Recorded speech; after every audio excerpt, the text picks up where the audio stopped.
Supreme কোর্টের শুনানির পরেই পুনরায় কর্মবিরতিতে যাওয়া নিয়ে কী সিদ্ধান্ত নেওয়া হচ্ছে তা জানিয়ে দেবেন বলে আগেই জানিয়ে দিয়েছিলেন জুনিয়র ডাক্তাররা।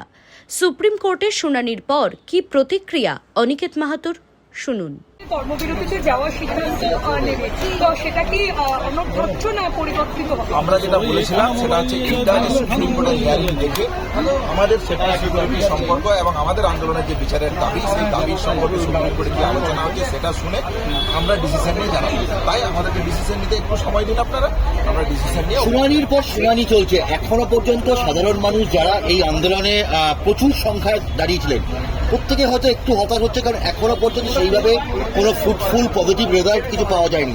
সবাই বলছেন যে সময় লাগবে, কিন্তু আপনারা কি বলছেন যে এতগুলো শুনানি হলো, আজকের দিকেও তো সবাই তাকিয়েছিলেন, কি বলে শুনানির জায়গা থেকে এটাই বলার যে প্রকৃত দোষী কারা এবং এই ঘটনার মোটিভ কি ছিল, এই জায়গাটা সুস্পষ্টভাবে সামনে আসা উচিত এবং যে বা যারা দোষী তাদেরকে আইডেন্টিফাই করা এবং অ্যারেস্ট করা অতি দ্রুততার সাথে।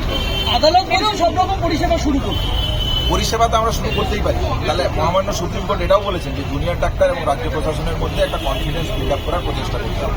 তাহলে এই প্রচেষ্টার জায়গা থেকেই আমরা সেফটি সিকিউরিটির সঙ্গে সুনির্দিষ্ট রূপ বাস্তবায়িত করা হোক এই জায়গাটা দিয়েছিলাম। সুপ্রিম কোর্টে এটাও যেটুকু হেয়ারিংটা শুনলাম, পুরো রিপোর্টটা পেলে বিস্তারিত বলবো যে কাজের প্রোগ্রেস এখনো সেইভাবে হয়নি।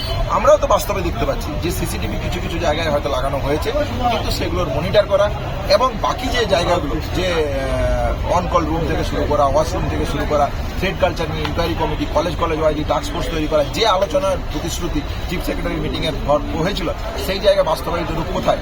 তাহলে সেই জায়গার বাস্তবায়িত রূপ কোর্টের অর্ডারটা দেখে আমরা আলোচনা। মুখ্য সচিব মুখ্যমন্ত্রীর সঙ্গে আরেকবার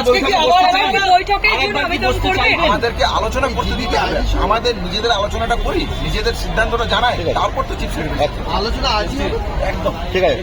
সিদ্ধান্ত কি আজই? সিদ্ধান্ত কি আজকের মধ্যে?